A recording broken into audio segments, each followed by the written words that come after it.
Hey guys, it's Action of Violence here, and yeah, we got a fun one today. We got Ares FC, we got LFA, we got BKSC, we got a bunch of cards I gotta go over. We got Unified, so I'm probably gonna mix the Unified with this one, so to keep it short.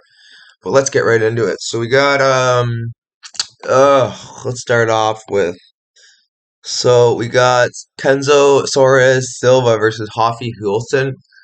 Um, Not much to say about this fight. Both of them aren't in the greatest of shapes. I mean, he has a Meek Mill tattooed on him, so that's all you really needed to know. Uh, he's aggressive. Soares, he's gonna come and swing. He's dangerous on the feet. Um, I do feel like Silva should edge this fight, just being the more technical striker. But again, I could be wrong because this guy's a vet. I mean, he hasn't faced great competition, so that's probably my biggest knock on him is the competition. Also, he's not very good, but man, this is a pass for me. I mean, I like Kenzo Silva here to win, but I just don't know if I have the like to bet on him. Like it's pretty wide odds too. Like at heavyweight, like they just I don't know if I can do it to be honest. Like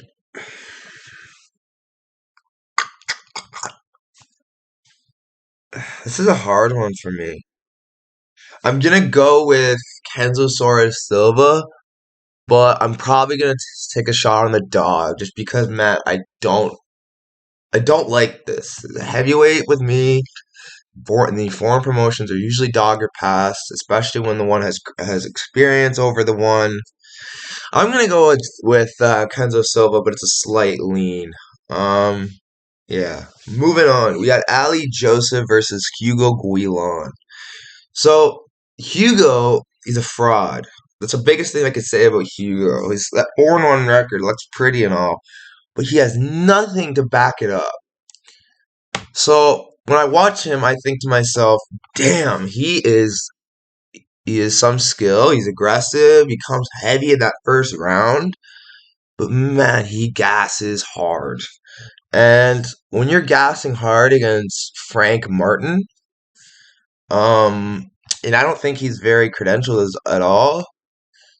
I'm pretty sure he was just like a big ape, oh no, that's a different guy I'm thinking of. But I just remember watching this being so unimpressed. And when I watch his opponent fight, Ali, I don't get that same feeling. I get a little different vibe off of him. I feel like the last fight you can't take really anything out of because he lost via injury. And that does happen, but with the wizard he was using, I don't know if the way I can't remember the sequence that led up to it, but he really screwed up his shoulder in the sequence, and they had to call it. So you can't take that as like, oh my god, he did something wrong. I think training at MMA Factory, being as talented as he is, I think something like I don't know, judo or Brazilian Jiu Jitsu black belt. I gotta take a shot on the dog, man. Like I'm gonna go on. I'm gonna take Ali Joseph here. Guilan, I do think can win this, but I'm just gonna take a shot on Joseph here. I may look stupid, but I'm gonna take a shot on Joseph. I like what I saw in the striking. He looked competent. Trains at a decent gym. I'm gonna go with you, Ali here. Don't quote me on it. This is a fight I really don't want to put too much on, but I'm gonna lean with Ali here. Moving on, we have Pauline Beckett versus Tarhan Abrigimov. So with this fight, I wouldn't be too inclined to be betting big on this one either. I like Begay here a lot, but at negative 200, there's only so much you can do with that. I feel like Tarhan Ibragimov, he has his record is pretty good, but he is very bad. Like very, very bad. He has no jiu-jitsu, absolutely none. Um, Opposed to a rear naked choke. That's the one move he knows, which is normal when they don't know a whole lot of BJJ. He has an Americana, so he seems to have a good fundamental Russian sambo level of BJJ. but he doesn't have very good BJJ. And when you're fighting like he lost a fight where he never should have lost to Darwin Rodriguez. And Begay, although his BJJ isn't something I would like go, oh my god, I feel like he's good enough to where he can make it really like hard on the feet for Tarhan, and then which will make him go shoot desperate takedowns, leading to a potential gassing out and Begay capitalizing to finish him in the second or third. That's my opinion on how the fight's gonna go. I'm probably gonna take the guy for 1 to 2 units, but we'll see. We'll see. I'm hoping the line moves a bit, but I probably won't. So I'm probably gonna have to parlay him with somebody else. We'll see how it goes. This is Errors FC is weird to bet nowadays. The odds are always off or really spot on. Sorry, so I can't really do too much. But yeah, let's move on here. We got Yusuf Benate versus Yaha. So Yaha, um, he's all right. He's definitely got some skill. He's pretty good on the feet, I'd say, somewhat. I'm gonna go with Benate here. Like, it's good to look decent against some mid-level competition, but I feel like Benate is gonna be too much for him on the feet. To even allow him to even try real anything else. Um, this is a mystery box in Yaha, but I from what I've seen in him, I don't like it enough to where I see he could beat Benate. I feel Benate's striking is going to be too good for him. I like Benate here. He's a cool prospect, and I really like to see how his career progresses. I've captured them every time so far, so I'm gonna have to keep the streak going. Moving on, we have Montez Kondratevicius versus Virgil Ogin. Ogin is a good grappler. Fights with a good fight IQ. A little bit not active enough for my liking. I feel like Montez is going to be there for the distance. I feel like he's going to be tough and he's going to fight for everything. But I do feel like Virgil has a lot of openings on the ground. Montez is definitely not as good on the ground. I feel like Montez might actually have the advantage on the feet. So I really worry here for Ogin getting caught or tired. But other than that, I feel like this should be one-way traffic for Ogin. I feel like you should get him down, beat him up for the round, and just rinse repeat for 3 rounds. But again, this isn't a fight I would be putting all my eggs, my like I think Ogin wins this, but it's more of a parlay piece than anything, just because I don't like this fight at all. Moving on. We got I can't even say that name. Ian Buf Baufia versus Carlos Graca, I think his name is. Carlos Graca. So Carlos Graca, he's not bad. Like I really wouldn't say he's bad at all. He's a striker. He's gonna come in. He's gonna look for those big shots. He's definitely got some decent striking. But I gotta go with about Buffet. He's a prospect out of the MMA Factory. He trained with Nasruddin Imavov, with Cyril Gane. I really think he's got a good shot of winning this via TKO. I think he wins this in round one TKO. I could be wrong. Oh my goodness, we completely forgot about the pictures. So here's Goof. That's just even better at the weigh-ins. He looks even better at the weigh-ins than I thought. Benate, um, looks better. The other guy doesn't look great. Looks decent. Uh, and then we have Bufia. So it looks like he has a size advantage. I like this fight a lot for Bufia, but we'll see how it goes. Moving on, we got Cesar Armendia versus Axel Sola. So the biggest favorite on the card is Alex Sola, and I get why. When you watch film on Mr. Cesar, he is terrible. Cesar is not good. He's a bit of a can, and I do think I think Alex Sell runs right through him. Not much else I could say about that. Moving on, we have Ohulain Nahe versus Pedro Coleman. Ah, now someone did make a note before.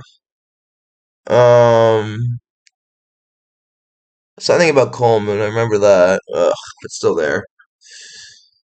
Coleman apparently isn't someone you want to sleep on. Da, da, da, da, da. He didn't look great in his last fight, but I'm not gonna take him here, man. Like unless he's like a 4-1 dog worth a sprinkle, there's no odds, no chance I'm taking him here. I feel like Nehe should put him out here. Um, Again, he has terrible fight IQ. He's a bit of an eight.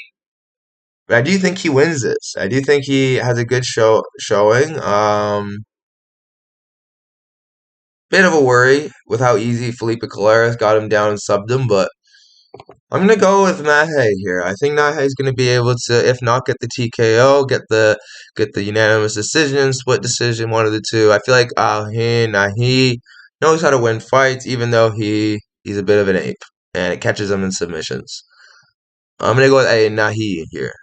Moving on, we have Dagir Umava versus Geraldo de Freitas. Um, it's a weird one. It's a close fight.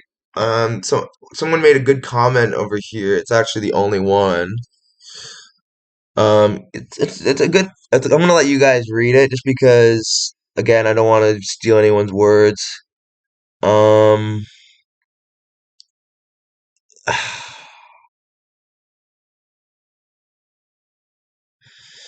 I tend to have to agree to him. This is a close fight, and I'm gonna have to take the Amavov side just because like this is a hard fight to call. It's who the judges see more of, and I do think Amavov will be that guy the judges see more of. I feel like his output will be on display against Geraldo de Freitas. We'll see how they look at the weigh-ins. That's also a huge indicator. So Nahi looking decent. I do again worry about the submission sub prop. Don't think they have him here, so I'm gonna have to go down a little bit and look at. So there's Eugene. Look at him looking to bring the heat. Look at that death there, the Lithuanian death there. So here's Amavov taking on De Freitas. Definitely gonna have to leave him lean Amavov here, but it's the fight, guys. Definitely don't count out a Brazilian. Next up, we have the main event. Not much need to be said here. An old Efron Escodarda, I can't even say his last name, fought in the Ultimate Fighter. It's been ages since he's been in, good competition, fighting good competition. So there's not much else that you need to see here. I feel like he's gonna get beat up, and Hamsidudinov is just gonna beat him up for 3 rounds, if not get a finish. Um, yeah, not much else I could say about this fight. I got Baki here, and he's probably one of the locks of the card. If I could really go off of who I think's the lock of the card, it's gonna be Baki, of course. But then if I can get into the next confident predictions, who I think's the next confident, I have to go Begay, and Benate, number 3.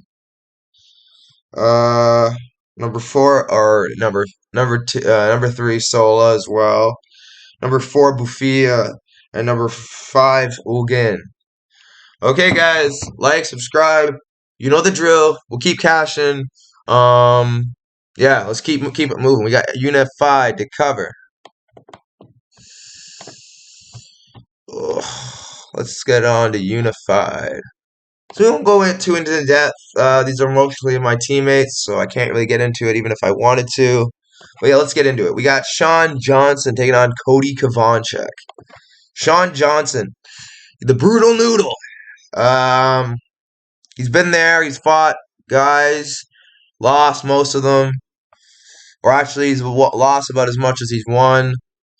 You gotta go with Cody Kovanchek here. Cody's just seen like he lost to Nick Aguirre. That's all you really need to know. Cody Kovanchek is one of the top prospects out of Canada. He is absolutely lethal on the feet. He's got some nasty leg locks, good jiu-jitsu fundamentals, great wrestling, vicious ground and pound. I gotta go with Cody. He's just a natural fighter. I can't bank on him getting caught or him getting caught in a sub. So you got to go with Cody here. I feel like Cody's the only other chance he loses is some fluke sub, fluke landing punch. He has this fight 10 times out of 10. All right, guys, let's move it on. Probably my lock of the card. Nice way to start it off. Cesar Banella versus Musai Benyaya.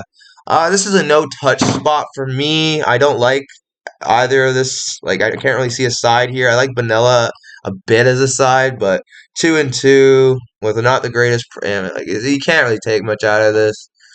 I'm gonna have to reconsider who I want for this fight, but yeah, moving on. We got Izzy Atmov taking on Nathan Smalls. So Nathan Small he's got some good jiu-jitsu, decent kickboxing. Um, I feel like he looked good against guys who aren't that great. But again, he's got some decent BJJ, so you can't count him out. I feel like Izzy's gonna be too much for him on the feet, but as for the ground, it's where it could get interesting. I got Izzy as a dog at plus 125, so I'm gonna ride that. But again, this fight is close. This is a very close fight. I do think Izzy's gonna get the win either by KO or by UD, but it's gonna be a good fight nonetheless. Moving on, we have Mohamed Ado taking on Taylor Cahill. Taylor Cahill is a wrestler heavy style, and we just watched Mohamed Ado face heavy wrestling style. Given I do think Cahill's wrestling will be a bit better. I do lean Cahill, but I honestly can't take Ado lightly. He's a very good striker, and I do think the striking actually will be in his favor here. It's just the grappling I do worry about. I'm gonna go with Cahill very slightly, but I'm very inclined to take Ado as a dog here. Moving on, we had Clayton Pye as a plus 150 underdog, and we got that flipped. He's now a negative 185 favorite. I got the CLV on that, so pretty happy about that. I think Clayton wins this. He is facing a very tough test in a striker, but I think Clayton's wrestling will just be too much for this young man, and he'll succumb to the pressure of Mr. Pye. But yeah, moving on, we have Josh Jackson taking on Bobby Poulter. Poulter being a he's very green to the sport. He is extremely talented. He's still finding his way in the sport. I feel like his striking is very good. He's still finding what he does best. I think he thinks it's striking, and I feel like it's striking too. This is a hard fight for sure. But I do think Bobby's going to be able to get the win here. He's just going to be too much on the feet for Mr. Jackson. I feel like he's going to catch Jackson at some point. Um,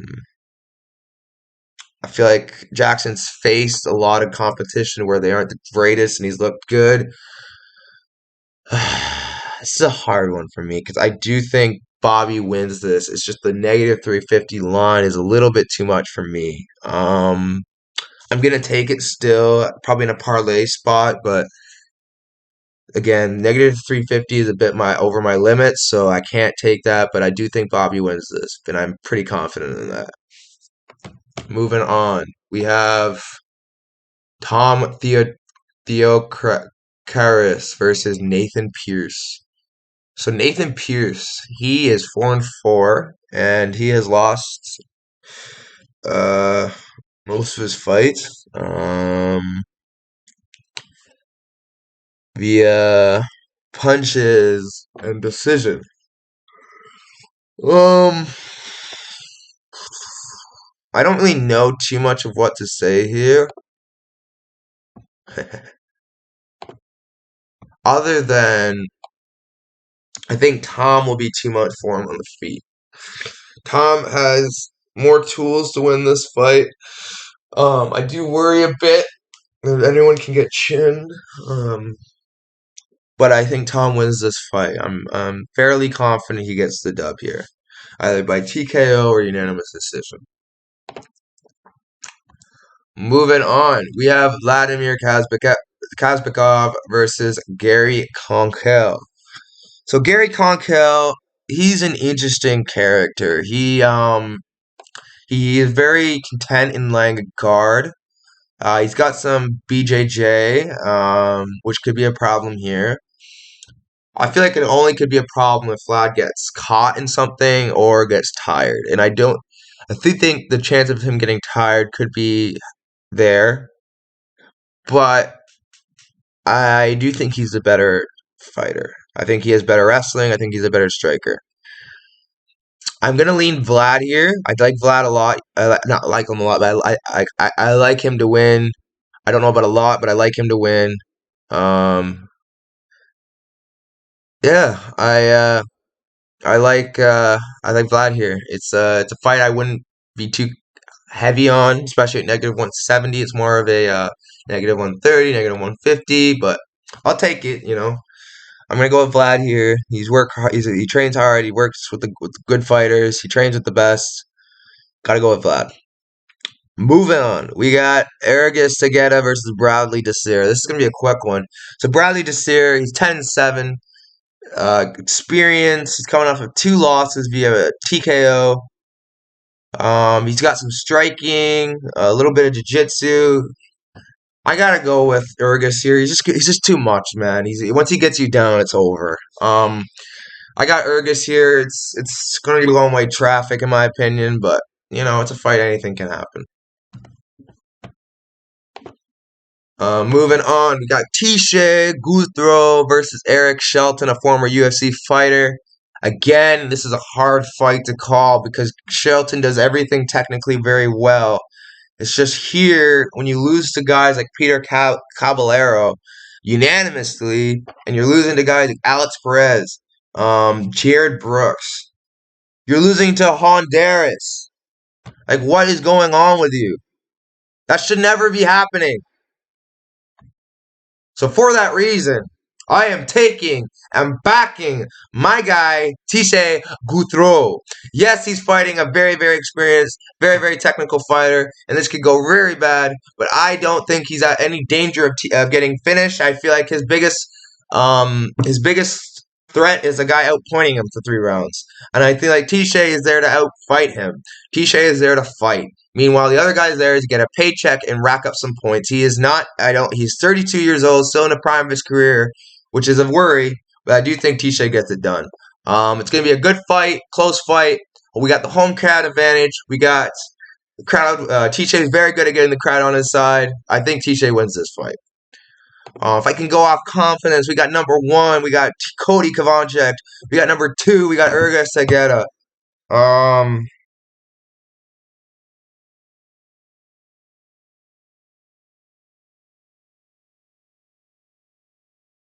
And as far as Bet Online AG, sorry, let me get it. We got Poulter number 3, and then we have Kazbekov and Theo Kodaris number 4, and I'd say Guthro number 4 as well.